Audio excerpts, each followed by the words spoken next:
Por que vocês estão animados e com expectativa para ouvir a palavra? Porque tudo aquilo que Deus fala, Deus...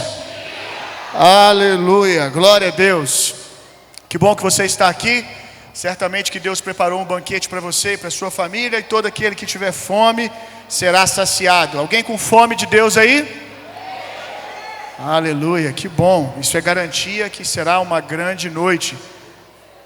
De fato já foi até aqui. Que tempo de adoração maravilhoso que nós tivemos. Quero convidar você a abrir a sua Bíblia comigo, obviamente, no livro de Provérbios. Provérbios capítulo 1. Eu queria pedir aos animados aí do acampamento, achem um lugar para se assentar, subam lá para cima, mas parem de se movimentar. Não me faça entrar no meu papel de carrasco e começar a tirar ponta aqui mesmo. Provérbios capítulo 1. Enquanto você encontra, eu quero muito estimular você a estar nesse acampamento. Sobretudo, tem a competição, sim, tem piscina, tem futebol, tem comunhão, mas sobretudo é um tempo de profundo encontro com Deus. É um lugar separado para isso, onde todos os corações estão ali disponíveis durante 4 dias para serem visitados pela glória e pela presença de Deus. Então, se você não gosta tanto da parte da agitação, pelo menos de participar, mas eu asseguro para você que assistir é muito bom. Assistir a animação deles, a empolgação deles é muito gostoso, você vai se divertir muito, mesmo não participando da competição. Mas você pode, né, se assim você quiser. Mas o que há de melhor no acampamento é a experiência com Deus, as visitações da glória de Deus lá. Todos os anos Deus vem com uma palavra muito poderosa nos norteando como igreja, e eu gostaria muito que você colocasse a sua família dentro disso e estivesse lá no acampamento de verão. Vamos lá então, Provérbios capítulo 1. O tema da mensagem de hoje é de rei para rei. Aleluia! Acho que você já entendeu isso na última semana, que nós tivemos juntos na virada, quando eu falei sobre a jornada de meditação no livro de Provérbios esse ano. Que o livro de Provérbios, se você ler o verso 1 do capítulo 1, diz assim: Provérbios de Salomão, filho de Davi, rei de Israel. E você vai ver em outros momentos esse rei Salomão dizendo que muitos dos provérbios e dos ensinamentos que ele recebeu aonde? Aos pés de seu pai. Ele aprendeu ouvindo do seu pai. Então o livro de Provérbios é uma conversa. O livro de Provérbios é uma conversa de rei para reis. Ele é um manual para nobreza. Nobreza essa que Deus nos deu no nosso novo nascimento. Eu só estou aqui voltando ao que eu disse na virada, caso você perdeu. A Bíblia chamou todos nós de reis e sacerdotes. Nós aprendemos também, tem até escrito ali numa parede, que nós fomos chamados para reinar em vida. É uma declaração que nós fazemos todo final de culto. A palavra de Deus diz que nós somos chamados para reinar em vida. Deus nos chamou para a nobreza, Deus nos chamou para a realeza, mas é fato que é uma realeza a partir da ótica de Jesus. E quando eu olho para Jesus, eu vejo um rei diferente de muitos outros monarcas que governaram sobre um governo de abuso, de imposições, um governo centrado no prazer do rei e não a serviço de um povo. Mas quando nós olhamos para Jesus e quando nós olhamos para a realeza, para a nobreza descrita em Provérbios, nós aprendemos que reis são levantados para favorecer pessoas de um tempo. Amém? Essa natureza de nobreza, essa natureza de realeza, já é uma realidade no seu espírito. Diga, já está no meu espírito. Eu sou isso. não convenceu. Você ainda está pensando na sua condição atual. E aí você fica com dificuldade de dizer. Mas nós não somos o que a condição atual nos diz. Você precisa aprender que coisas espirituais são mais verdades que coisas naturais. Porque coisas naturais só são o que são por causa de coisas espirituais. Antes que todo natural fosse, a Bíblia diz que o espiritual já era. Ok? Então, ainda que pareça mais verdade a sua condição natural, é muito mais verdade a sua condição espiritual. Então, diga comigo, eu nasci para reinar a favor de outros, a favor da minha cidade, a favor da minha família. Essa é a sua natureza que Deus te deu. Agora, você nasceu de novo, e uma vez que você nasceu de novo, você precisa estar aberto para aprender a andar nessa natureza. E o livro de Provérbios é um lugar maravilhoso para essa jornada. O livro de Provérbios fala para reis, para justos, e se espera que todo rei seja justo, amém? É um fato? Não. Mas na ótica de Deus, só é rei se for justo por natureza, por atividade, por atitude. Então, quando Provérbios vai falar de reis e de justos, ele está falando de nós, ou pelo menos deveria estar falando de você. Então, no livro de Provérbios, toda vez que você lê alguma coisa falando da vida do justo, você precisa se ler ali. Você precisa ver que aquilo é um convite para você, que aquilo ali está falando para você e desafiando você a botar para fora essa natureza. Amém? Então, o livro de Provérbios é uma conversa entre reis, é uma conversa de um rei para reis. Davi passou para o seu filho e o seu filho está passando para aqueles que querem a nobreza. É um bom discipulado. Provérbios capítulo 1, verso 7. Se queremos o caminho da sabedoria, vamos aprender aonde ela começa. Provérbios capítulo 1, verso 7. Hoje nós vamos ficar apenas no capítulo 1. Devo usar alguns outros textos para complementar o que eu quero meditar aqui do capítulo 1, mas a base hoje é o capítulo 1. O temor do Senhor é o princípio da sabedoria, mas os insensatos desprezam a sabedoria e a disciplina. Antes de falar o que eu preparei, eu gostaria que você percebesse esse finalzinho aqui. Desprezam a sabedoria e a disciplina. Quando você vai ler o livro de Provérbios, você vai vendo que sabedoria, diligência, disciplina estão sempre conectadas. A busca pela sabedoria é um caminho de morte do eu, é um caminho de morte da ignorância, e para isso é necessário estar disposto a ter uma vida disciplinada e, se necessário for, ser disciplinado. Porque a pior coisa é Deus entregar você às suas próprias paixões. É uma das orações que eu mais faço. Essa baleia que eu tenho tatuada aqui é uma lembrança para mim sobre Jonas. É uma lembrança, é um voto que eu tenho com Deus. Você está dizendo que eu devo fazer tatuagem, que tatuagem é legal? Pelo amor de Deus, nós não estamos falando sobre isso, não abaixa o nível. Vamos continuar falando de coisas mais elevadas.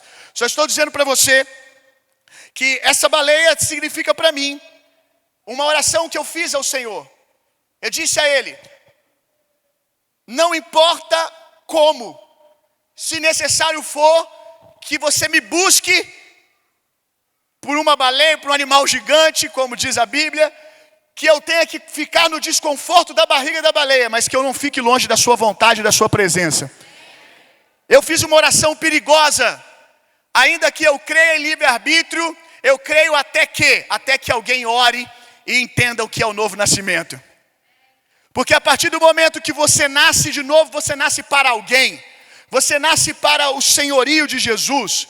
Ele é rei de reis, ele é rei sobre mim. A minha realeza só é de fato alguma coisa por causa da realeza de Cristo. Não há caminho de sabedoria sem ouvir a voz dele. Portanto, eu um dia fiz essa oração perigosa. Eu disse: tudo bem que você me deu o direito de escolha, mas eu estou te dizendo, interrompa-me quando eu estiver indo para longe da sua vontade.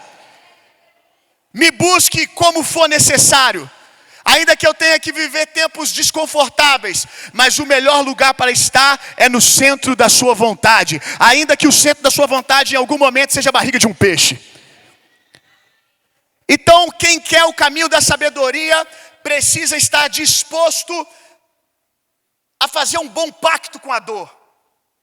Pessoas que estão constantemente fugindo da dor jamais alcançarão o caminho da sabedoria. Eu disse um dia para mim mesmo, orando e para os desconfortos e para a dor, eu faço um pacto com você.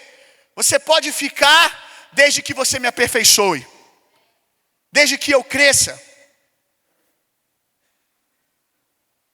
Mudar de condição física, emagrecer, melhorar os seus pulmões, melhorar a sua alimentação, melhorar a sua rotina, a hora que você acorda, a hora que você deita, tudo isso envolve desconforto. E se você é alguém que todo tipo de dor, quando chega, você opta pela fuga, sinto muito, você está optando por não crescer. Você está optando por preservar em você aquilo que Deus quer tirar de você. Você vai entender hoje no final que se você quer que a palavra esteja encarnada em você, é um processo que às vezes é bem desconfortável. Mas voltando aqui, o temor do Senhor é o princípio da sabedoria. Aqui nós aprendemos que respeitar ao Senhor, temer ao Senhor, uma vida de devoção, é o começo para uma vida de sabedoria. Por isso, você vai ver e conhece pessoas que, na busca pela sabedoria e pela ciência, encontram no final da jornada o começo. Encontram Jesus. C.S. Lewis, por exemplo, um grande pensador, um grande homem, encontrou o Senhor enquanto buscava o conhecimento. Tolkien e tantos outros homens, tantos outros cientistas, pensadores. A gente tem visto esse movimento hoje. Eu me esqueci agora, aquele que tem aquela empresa, o Primo Rico, né? Encontrou o Senhor. Mas encontrou o Senhor por quê? Numa fome pela sabedoria. Chega uma hora que você descobre o princípio das coisas, ainda que você tenha começado pelo caminho mais difícil, pelo final delas. Então, se você buscar o conhecimento, você vai ver que a resposta que está lá é a assinatura de Deus. Quantos médicos se rendem ao Senhor diante de situações inexplicáveis, de interrupções do sobrenatural no meio do natural, o processo de cura de alguém? Eu vou postar essa semana o médico que está cuidando do Alfredo. Quem não sabe quem é o Alfredo, ele é o seu irmão em Cristo. Lá da África, é o rapazinho que nós encontramos naquela condição do osso quebrado e para fora, mais de um ano, podre. E Deus nos colocou no caminho dele para exercer o quê? Realeza. Um rei encontrou outro rei, meu irmão. É como Davi mandando buscar Mefibosete.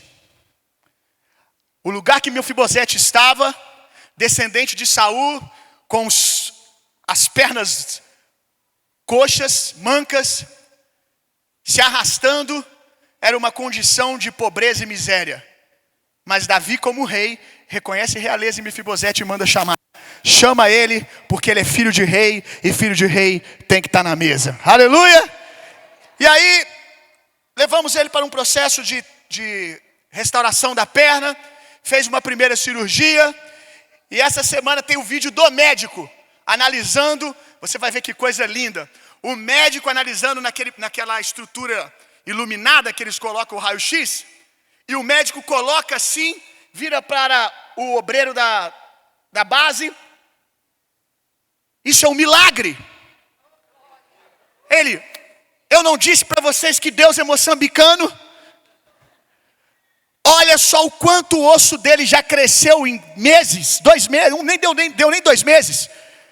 Se você vê a imagem, você vê como é que é sobrenatural. O osso dele já está conectando um no outro. Gente, foi isso aqui de osso tirado. Isso aqui de osso tirado. E o osso em 1 mês cresceu ao ponto de estar quase encaixando um no outro. E o próprio médico diz assim, isso é um milagre. Os livros não explicam isso. Então, quando alguém que ama a sabedoria e a ciência mexe demais, tem grandes chances de encontrar o autor de todas as coisas. Amém? Vamos lá. É por isso também que quando nós vemos alguém que vive uma vida de sabedoria, que ama a sabedoria, que exala a sabedoria, e essa pessoa não é crente convertida, não é cristão convertido, nós olhamos para homens que estão escrevendo livros, que estão nas mídias, quando nós vemos nobreza neles, você vai virar para uma amiga, para um amigo seu e vai dizer, ele é muito bom, né? Olha como ele trata os filhos, olha como ele trata a esposa, olha como ele fala, eu não sei porquê, mas que cara incrível. Aí você solta aquela máxima, só falta ser crente. Quem conhece alguém assim, que você olha e você fala, só falta ser crente. Claro, isso é muita coisa. Mas o que você está reconhecendo é alguém que se vestiu de Cristo, ainda que por dentro esteja podre. Eu estou dizendo Cristo no sentido dos seus valores e dos seus princípios. Eu não estou falando da natureza de Jesus que nós ganhamos no novo nascimento.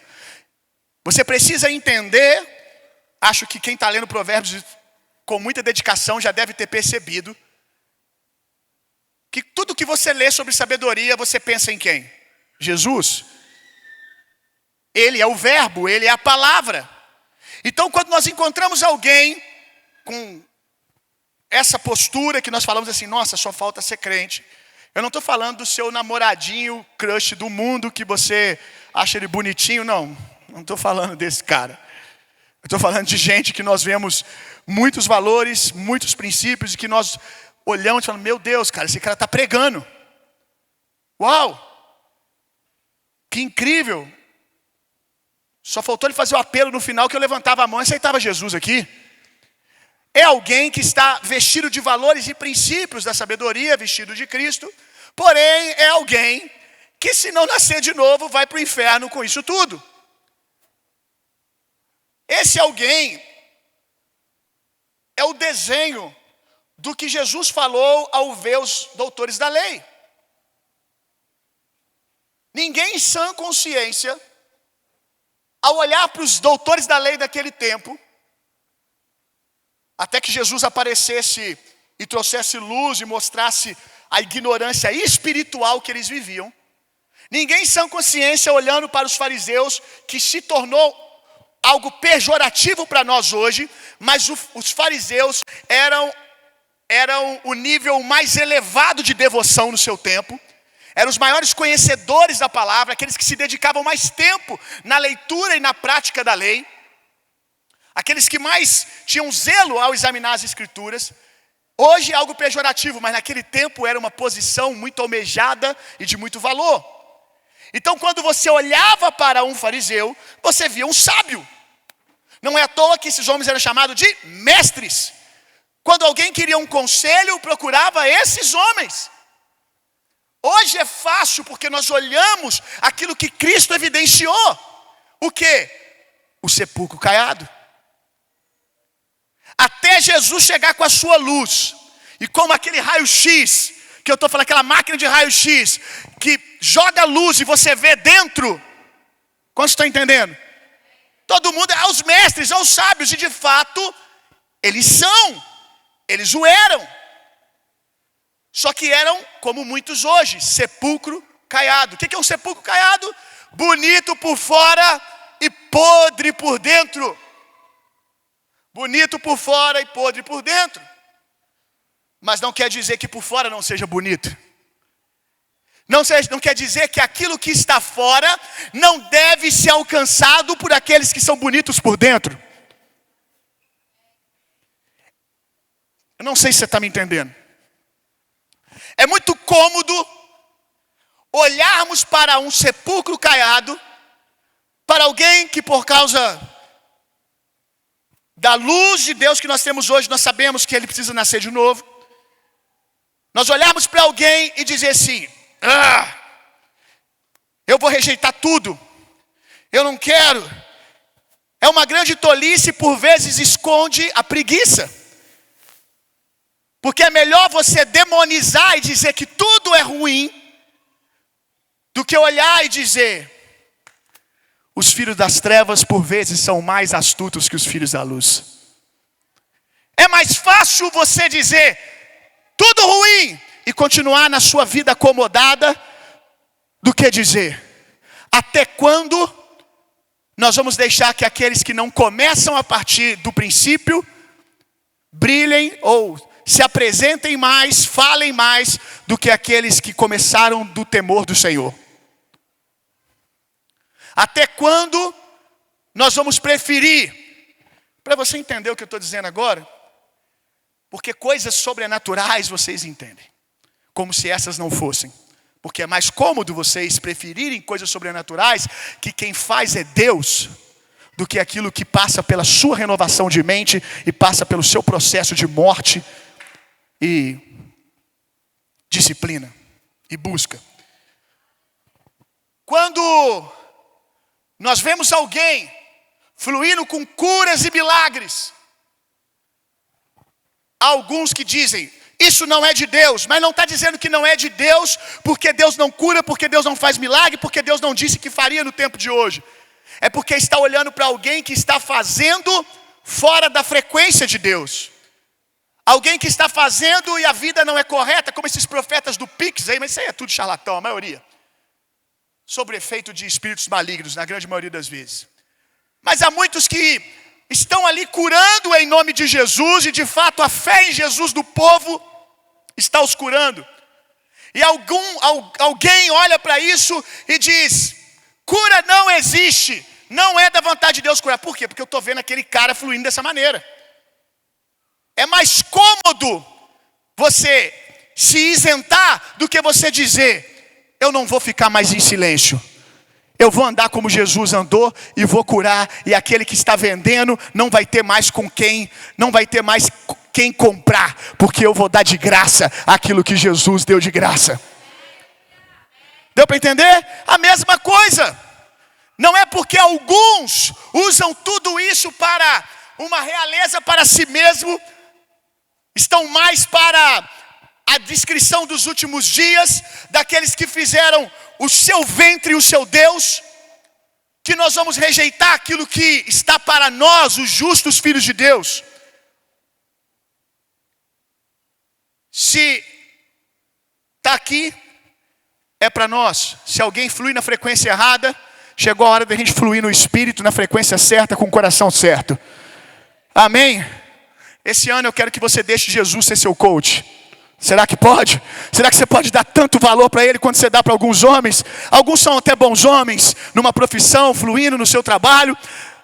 Mas quantos de vocês dão tanto mais os ouvidos de vocês ao ponto de ouvir alguém dizer o que Provérbios diz, numa entonação diferente, numa mudança das palavras, e você, uau, eu tenho que postar isso, uau, eu tenho que botar isso no meu quarto, uau!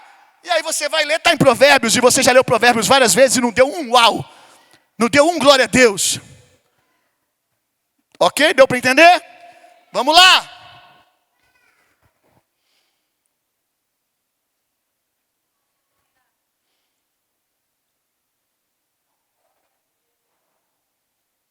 duas coisas acontecem nesse processo de buscar primeiro fragmentos da sabedoria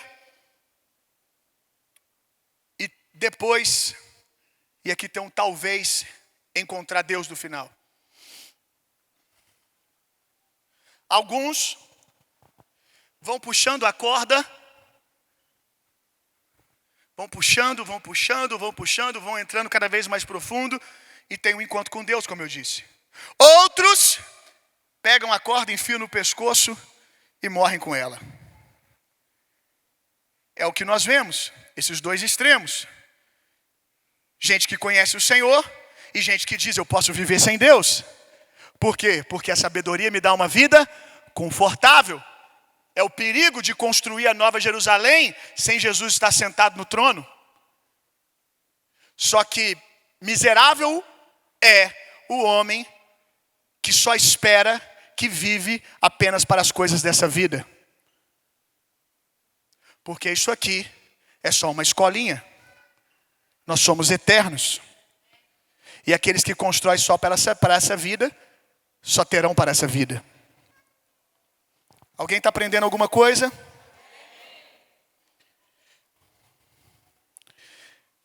O princípio, diga comigo, o começo da sabedoria é o temor do Senhor. Mas é bem verdade o que eu vou te dizer agora. Se você trocar a ordem, também é verdade. O começo da sabedoria é respeitar ao Senhor, temer ao Senhor. Mas o começo da burrice, o começo da ignorância é não mais temer o Senhor.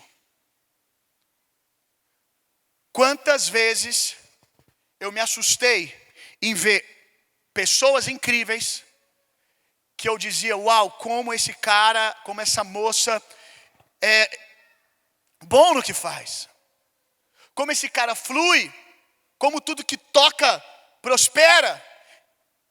E aí, de repente, você vê o primeiro sinal, que por causa desse texto, dessa compreensão de lê-lo ao contrário também, eu já fico em alerta. Eu vou ver uma pessoa extraordinária fazendo algo extraordinariamente burro. Quando eu começo a ver que o coração já não está mais no Senhor, que o orgulho vai tomando conta, que começa a não respeitar os princípios, pequenos valores, perde a fome de Deus, vai perdendo o temor, já não tem zelo na presença. Quando eu começo a ver coisas espirituais sendo negligenciadas, é uma questão de tempo eu ver essa pessoa tão inteligente fazendo algo tão burro que nem a pessoa mais burra que eu conheço, ignorante, faria daquela maneira. É aquele cara, aquela moça que você fala assim, cara, moça, que bagunça. Você não só pecou, você pecou muito direito. Você bagunçou tudo. E você olha assim, aí você fica, como pode tão inteligente fazer desse jeito, fazer do jeito mais burro que tinha para fazer, do jeito mais ignorante que tinha para fazer? Por quê? Perdeu o temor do Senhor. Aí começa a fazer burrice. Vamos lá. Você que está anotando, quero dizer algo muito importante para você sobre a sabedoria. A sabedoria não é o conhecimento por si só.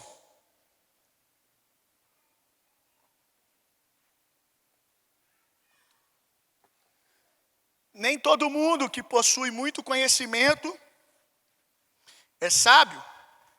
Tem gente que possui muito conhecimento acerca de uma área, ou até podem falar de muitos assuntos, mas não possuem sabedoria. E eu quero te dar aqui um conjunto de características que compõem, no meu entendimento bíblico, o que é sabedoria, lendo um bom tempo o livro de Provérbios. Eu já li centenas de vezes o livro de Provérbios. No último ano que passou foi o livro que eu mais li. Por isso que eu estou chamando você para fazer isso agora, porque eu já fiz. A sabedoria não é só o conhecimento, é a junção dele com o tempero. Medida, entenda tempero por medida. E a precisão na hora de tomar as decisões. Tudo isso fluindo através de um coração limpo. Vou ler de novo.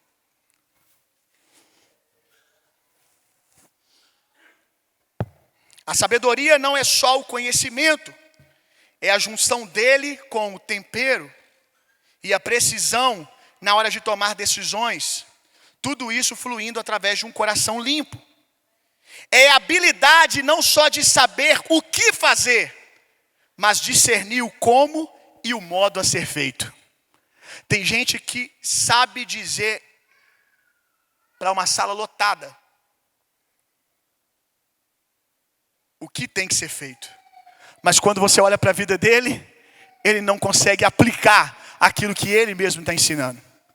Ou gente que tem um conhecimento acerca de algo, ele lê algo do livro de Provérbios e ele pega aquela informação. E aí ele vai aplicar aquela informação, você nem consegue acreditar que ele tirou aquilo do livro de Provérbios. Porque ele aplica algo de extremo valor de um jeito atrapalhado, de um jeito descoordenado. Aplica a coisa certa no tempo errado. Como por exemplo, alguém que lê coisas do livro de Provérbios que são mais a pintura da casa, o telhado da casa, mas a vida dele está sem fundamentos. E ele quer sair daqui e quer chegar em casa e aplicar o telhado. Ele quer aplicar a pintura. Ele chama a mulher e os filhos e diz: olha, você viu o que o pastor falou? Nós temos que fazer isso, isso e aquilo. Mas o básico ele ainda não faz. Porque muitas vezes esse básico passa por fundamento que é ele mesmo o sacerdote da casa. Aí vive uma vida de maquiagem. Mas essa maquiagem é a tintura da casa. Tem importância na vida de alguém que está nessa fase de acertar os detalhes. Mas não é importante. Por exemplo, Provérbios vai falar sobre você se vestir de maneira correta, sobre você saber se assentar à mesa. E aí o cara quer sair daqui e brigar com a família dele que ele tem que fazer compras, só que ele não consegue nem dizimar. Ele sai daqui e ele briga com a esposa dele, porque a esposa dele não faz algo que é a característica da mulher de Provérbios. Mas ele mesmo não exerce o sacerdote dele, orando pela sua família. Primeira oração dele tem que começar a ser ouvida, porque a maneira que ele trata a esposa dele cria uma dificuldade para que a oração dele chegue ao Senhor. Então percebe que alguns querem ficar rebocando a casa que está com fundamento fragilizado, porque falta a eles sabedoria. Aí olha, mas o pregador, mas fulano tem aquilo, fulano vive isso.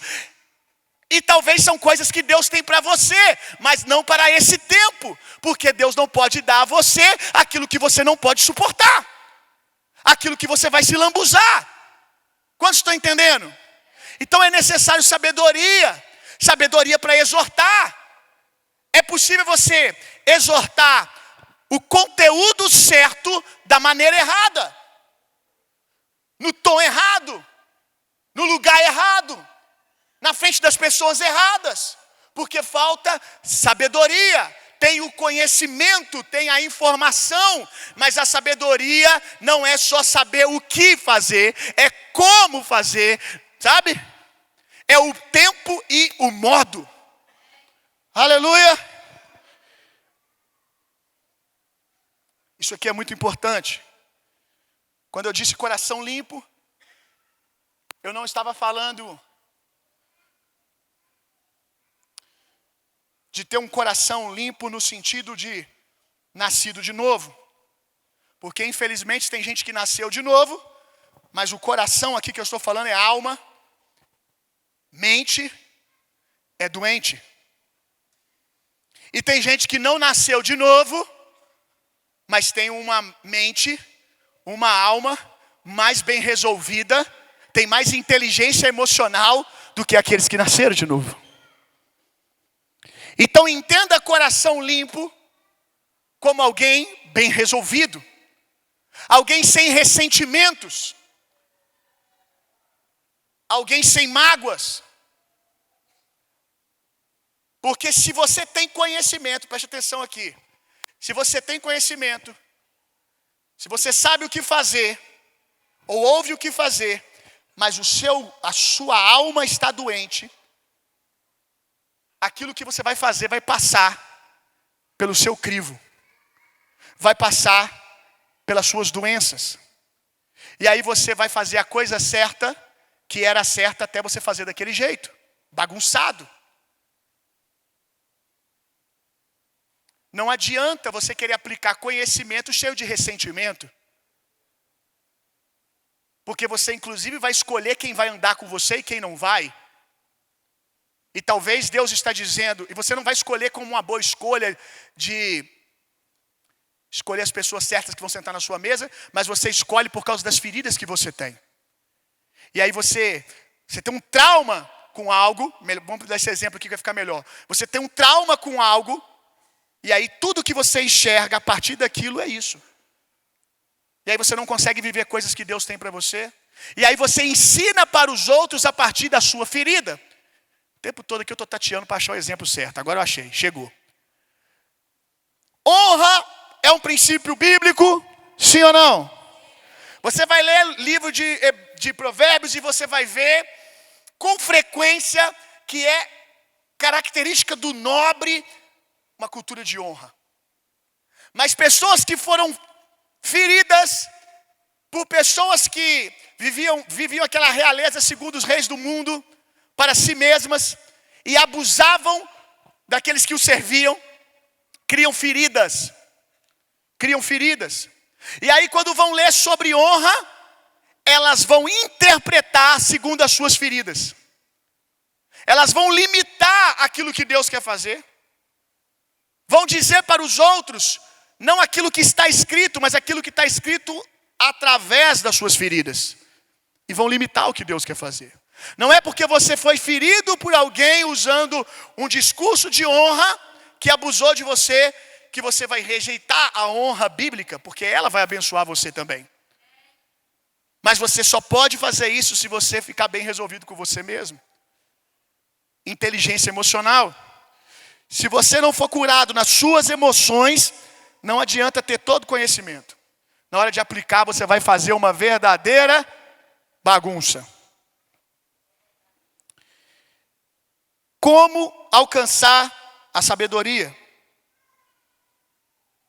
Para quem está anotando, aqui a definição sobre coração limpo. Deixa eu ler para você. Alguém sábio é alguém com coração limpo. Sem coração limpo, você sempre julgará as coisas a partir dos seus ressentimentos ou desequilíbrios emocionais. Agora vamos à resposta: como alcançar sabedoria?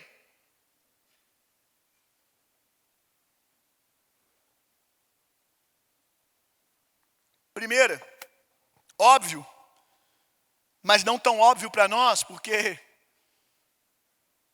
nós não fazemos como deveríamos, na quantidade de vezes que deveríamos, pedindo.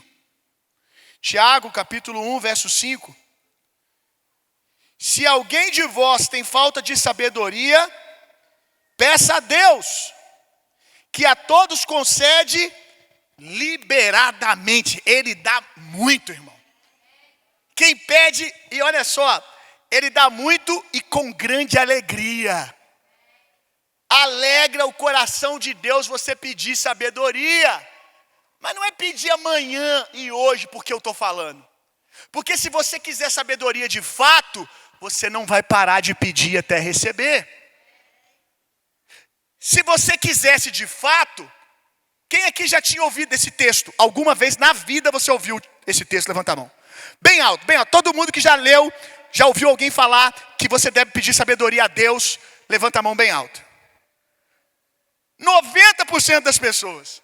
eu não quero te constranger, não precisa levantar a mão, mas eu quero perguntar e você responde na sua cabecinha. Quantos de vocês que levantaram a mão têm pedido constantemente? Constantemente é, no mínimo, um dia sim, um dia não, irmão. É algo que permeia as suas orações. É algo que é uma urgência para você. E aí eu sei que se eu falasse assim, fica com a mão levantada quem está pedindo constantemente do jeito que eu falei, não ia ficar 20% aqui. Aí eu te pergunto, das duas uma, ou você não acredita que Deus dá, e por isso para de pedir, ou você não quer tanto quanto diz que quer. Percebe como um texto aparentemente simples pode revelar uma grande verdade? Que talvez a gente diga que quer, mas a nossa vida não coloca aquilo como prioridade. Porque você nem pedir, que não custa nada, tu está fazendo. Imagina a parte que vai te custar alguma coisa. Então, quando a gente pede, Deus não fica, vem ele de novo com essa oração. Não, Deus dá liberadamente e o texto diz que ele fica alegre. Porque ele vai poder salvar você. Ele sabe que se você continuar pedindo, ele vai te dar. Vai te tornar alguém mais sábio e vai evitar problemas para você. A Sandrinha mandou para mim um meme da internet, que estava lá, acho que alguma coisa assim, quando o pastor manda, ou Deus manda você ler o livro de Provérbios, ele está dizendo, eu quero que você deixe de ser burro. Aí ela mandou e escreveu assim embaixo, agora eu entendi. Quantos amam o caminho da sabedoria, que é o mesmo que se despide da ignorância? Bom demais, irmão. Ser burro dá muito trabalho. Credo. Eu não aguento as minhas burrice. Você gosta de ser burro, meu irmão? Misericórdia. Eu não quero, não. Então vamos lá. Pede que Deus vai ficar feliz. Menos um problema, ele está pedindo. Agora saiba os métodos que ele vai te dar. Os métodos que ele vai te dar. Nem sempre eles são os mais confortáveis para você. Porque se Deus te der só o método confortável, ele não resolve o problema da maioria aqui. Que se chama comodismo, preguiça. Você já viu quanto que Provérbios bate na tua preguiça e na minha? Como é que Deus vai te dar algo confortável? Como é que algo confortável vai tirar essa nhaca de preguiça de você e de mim? Então ele vai te levar ao desconforto. Segunda maneira de receber sabedoria, querendo de fato. Provérbios 1, 22. Vamos ler?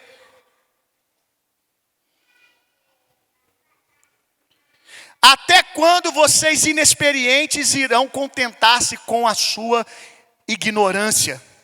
Até quando vocês zombadores, até quando terão prazer na zombaria? E vocês tolos terão, até quando desprezarão o conhecimento? Olha o que Provérbios está nos dizendo. Que tem gente que gosta da ignorância. Ele está perguntando, até quando vocês vão ficar gostando disso? Até quando vocês vão ficar gostando disso? A gente não diz com as nossas palavras, mas algumas atitudes nossas demonstram que a gente está confortável em ser do jeito que a gente é. Porque basta Deus responder a sua oração do começo do ano, muda-me, Senhor, eu quero esse ano a morte do meu eu. Ele te arranca a cutícula. Você já, não, Deus, não, Senhor, eu não posso suportar. Mas você suporta o que você está vivendo, que são caminhos de morte.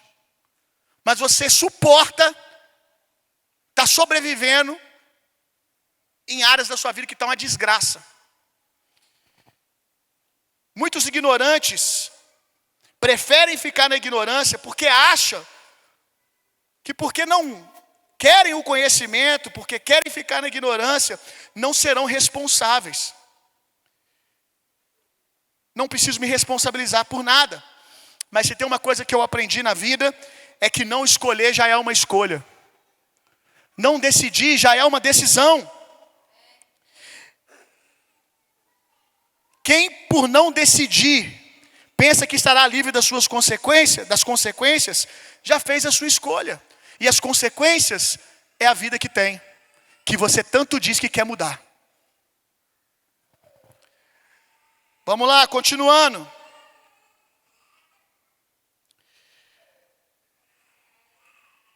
Como alcançar sabedoria? Andando com ela. Provérbios 1, 23.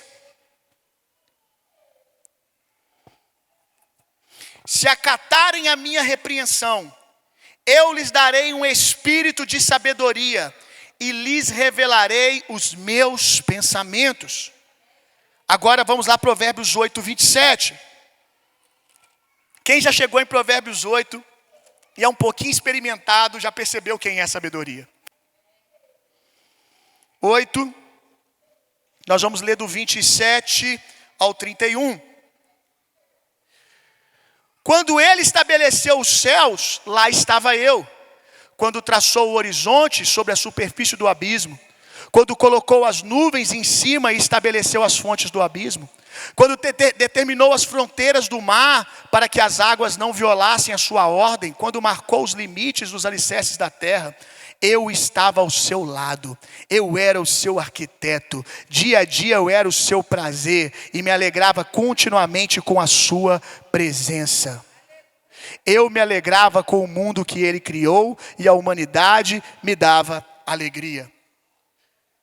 A sabedoria, irmão, nada mais e nada menos é do que uma manifestação de Cristo. A pura sabedoria, a sabedoria na sua plenitude, é o próprio Jesus. O arquiteto, aquele que criou todas as coisas, ele é a palavra, ele é o verbo. Foi através dele que todas as coisas foram criadas. Então, se você quer sabedoria, do jeito mais puro e genuíno, respeitando o temor do Senhor, ande com Jesus. Passe tempo com Deus. Faça dele o seu coach de verdade. Você não tem que pagar 10 mil reais para ter uma hora com ele por semana. Já foi pago com o seu próprio sangue o acesso e o direito de você se assentar aos pés dele e aprender tudo que você precisa. A Bíblia diz que aqui, eu vos darei um espírito que vai lhes ensinar o conhecimento. A Bíblia diz que ele nos deu o próprio espírito. E o Espírito Santo nos guia a toda verdade. Diga comigo, para toda, vamos lá, para toda ignorância da minha vida, existe uma verdade do Espírito para me libertar. Aleluia! Se você entender que você pode alcançar sabedoria andando com Deus, andando com Jesus, ou você não percebeu que você olha para os profetas, você olha para homens que profetizaram e discerniram coisas que a ciência foi descobrir depois. Mas eles aprenderam no Espírito, aprenderam ouvindo do Senhor, coisas poderosíssimas. O próprio Salomão, tudo que ele aprendeu de uma visitação de Deus. E hoje, qualquer um que ama sabedoria, reverencia o livro de Provérbios. Reverencia a sabedoria de Salomão. E Deus disse que não daria a ninguém aquela porção de sabedoria, como deu a Salomão. Mas Deus nos deu algo mais. Deus nos deu a sabedoria personificada. Deus nos deu Cristo. Deus nos deu a sua palavra cravada do nosso coração. Eu tirarei de vocês um coração de pedra, darei a vocês um coração de carne e vou entalhar nele a minha palavra. Darei a vocês um espírito novo e colocarei nesse espírito o meu próprio espírito. Aleluia! Que nós sabemos que nos guia a toda a verdade. Não há limitação para nós se decidirmos andar no espírito. Quem é espiritual vai passar tempo com Jesus e vai ofender a própria mente, muitas vezes orando no espírito. Quem fez da intelectualidade o seu Deus não consegue entrar nesse lugar. Porque quando você fica orando no espírito, quando você fica orando em línguas, a sua mente é ofendida. O seu intelecto é ofendido. A vontade da mente é porque nós não temos explicação para isso, não estou nem entendendo o que você está orando. E a mente quer ter o controle de tudo, mas aí você continua, porque você está dizendo, a sabedoria mais elevada eu recebo no Espírito, eu recebo do Senhor, Ele é a minha fonte, protege o seu coração. Todo mestre tem que mergulhar bastante no chu, em coisas sobrenaturais, em coisas proféticas, para guardar o coração dele que ama o conhecimento por ofício de se perder. Então tem que estar sempre buscando, provocando coisas sobrenaturais para ofender a mente, para não fazer do intelecto seu Deus. Tá muito bom isso aqui, aleluia! 4ª maneira de encontrar sabedoria. Eu vou dar 5, mas tem outras. Só que você está lendo Provérbios, você vai aprender. Andando com quem a valoriza. Provérbios 1,15.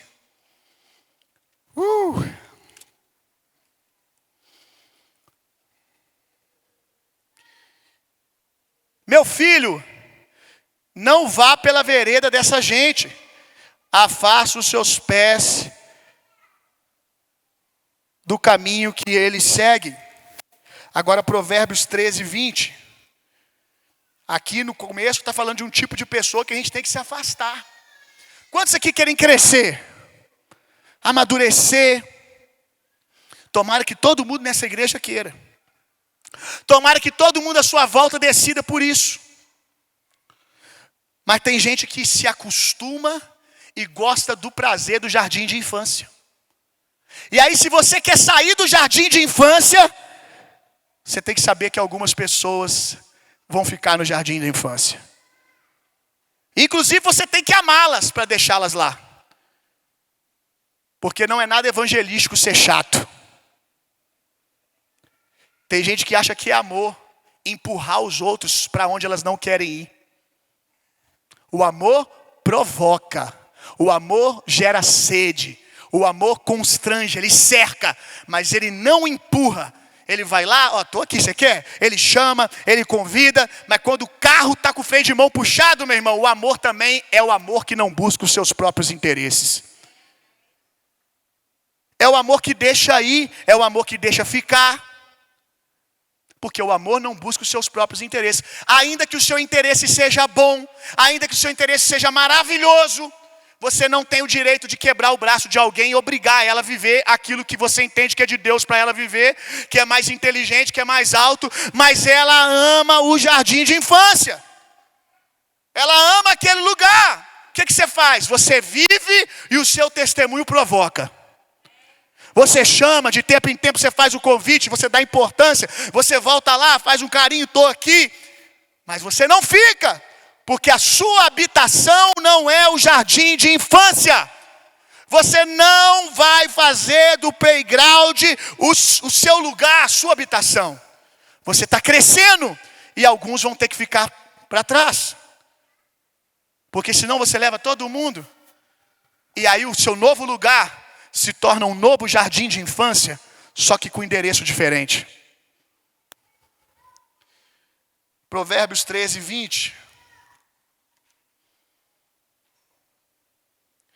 Aquele que anda com os sábios será cada vez mais sábio, mas o companheiro dos tolos acabará mal.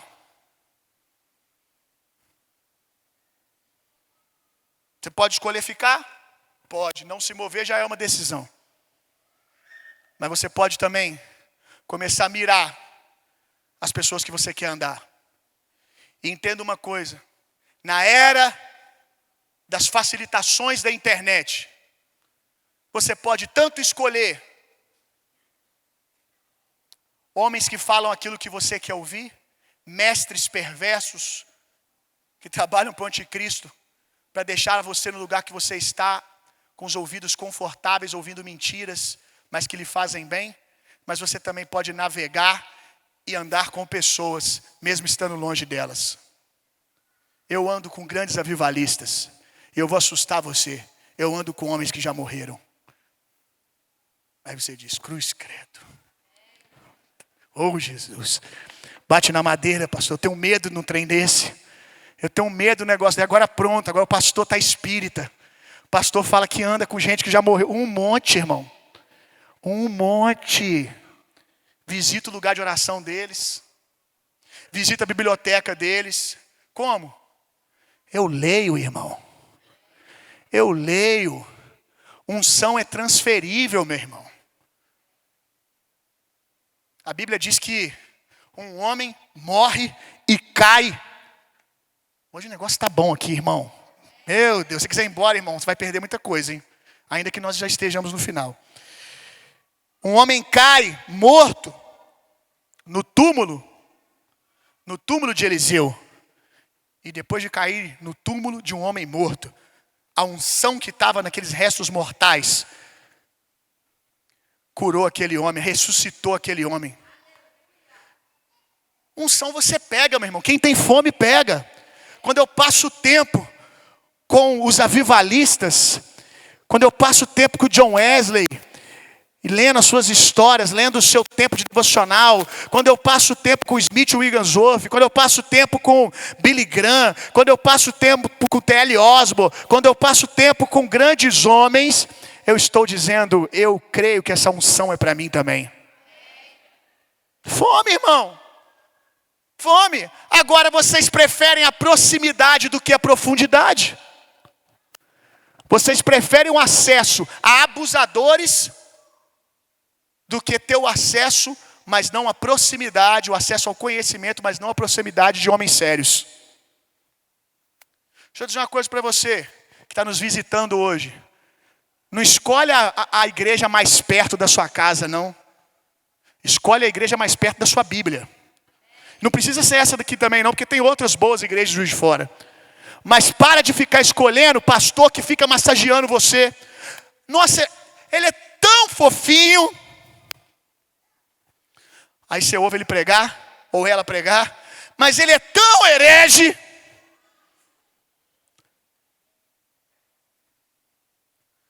Gente que aprendeu aqui sobre a obra consumada de Jesus. Que aprendeu aqui, nesse lugar, que você não precisa de pontos de contato para poder ser curado. Que você não precisa fazer campanha para no 7º dia receber aquilo que já era seu desde o primeiro. Mas aí, a igreja do outro bairro, perto de casa ou não, mas porque tem um pastor lindão, fofinho, porque eu tomei café na casa do pastor. Deixa eu dizer uma coisa para você. Você toma café e está satisfeito, você vai tomar café na casa do anticristo e vai achar o máximo. Esse é o café que você quer, irmão. Se você prefere a proximidade, a profundidade, você pode não conseguir, até pela sua rotina, ter proximidade comigo ou com outro pastor aqui. Mas não falta uma mesa de banquete de conhecimento para que você cresça. Inclusive sempre digo aqui que me espanta aqueles que, por escolha deles ou pela vida que tem, pela vida que é assim às vezes, não tem tanta proximidade comigo e depois de um ano eu sento, eu falo, uau! O cara começa a me apresentar o que virou a vida dele depois de vir aqui para a igreja. Aí eu pergunto, quanto tempo você está aqui? Tem 1 ano e meio que eu estou aqui e tal. Aí ele começa a contar o testemunho, quem ele era, quem a família, a bagunça que era a família dele e o que é hoje. Eu falo, uau! Esse anda mais comigo, esse anda mais com nossa cultura, com os nossos valores, do que alguns que sentam na minha mesa para tomar café e só conseguem tomar o café. Deu para entender? Você prefere alguém que se coloque como intermediador entre o teu relacionamento com Deus do que alguém que diga para você, ei, passa por mim, você é livre. Eu não consigo entender. Tendo sido liberto, voltar para o jugo da escravidão, para a igreja de campanha. Tendo vindo de lá, tudo bem, quem estava na ignorância estava. Mas agora você receber e sair, porque tem afago, e muitas vezes levar a família. Aí eu ouço o testemunho da mulher em lágrimas. Eu não queria ir, pastor. Mas o meu marido ficou chateado, porque um dia o Wesley passou perto dele e não cumprimentou. Vira homem, irmão. Vira homem, em vez de você proteger a sua família por causa de um dodói que alguém te cumprimentou, você tirou ela da mesa do banquete e levou para uma igreja de campanha que o pastor dá tapa nas suas costas. Acorda, meu irmão. Prefira a profundidade, meu irmão. Aleluia. O tempo que você tem, aproveita. Está aqui, aproveita. Está na mesa com homens de Deus, aproveita. Mas saiba que você pode andar até com homens mortos. Que dirá comigo que estou vivo, se você ouvir e obedecer aquilo que a palavra que nós estamos ensinando aqui é. Aleluia! Por último,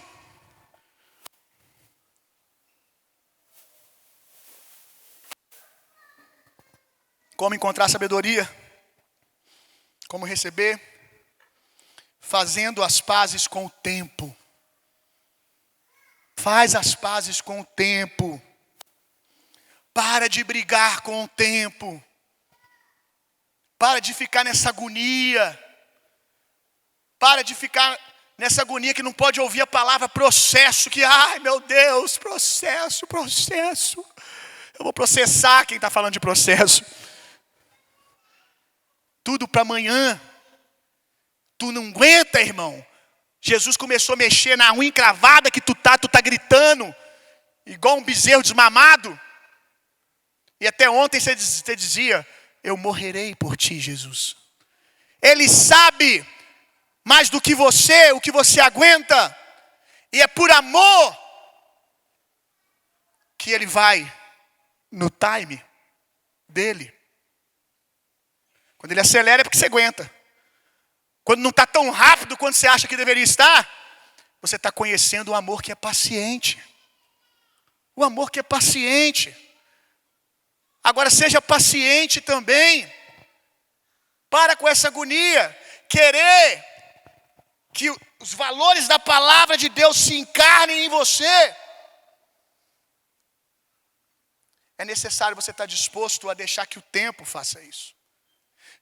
É engraçado, não sei se eu vou conseguir colocar em palavras agora, mas que as pessoas mais agoniadas com o tempo, que agora eu estou falando, ele está dizendo assim, não, mas tem que ser para ontem, são as que abandonam primeiro.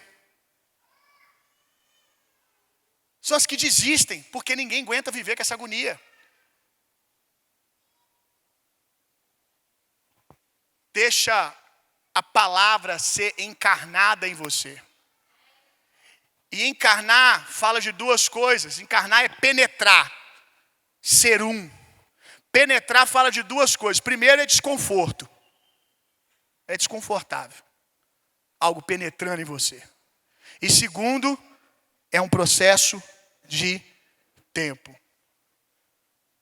Eu aprendi a amar o tempo.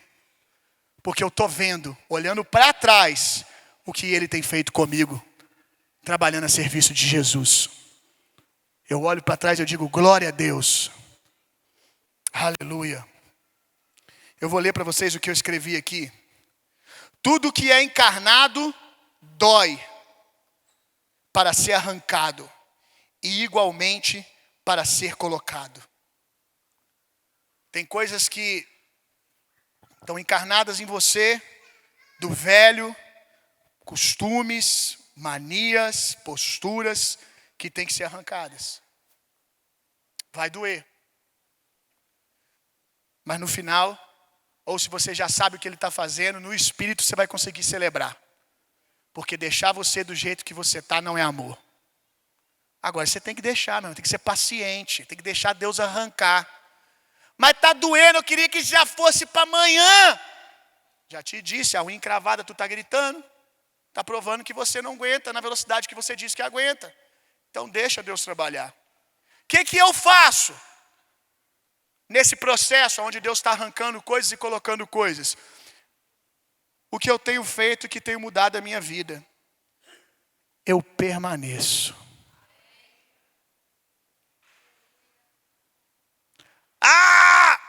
Permaneço.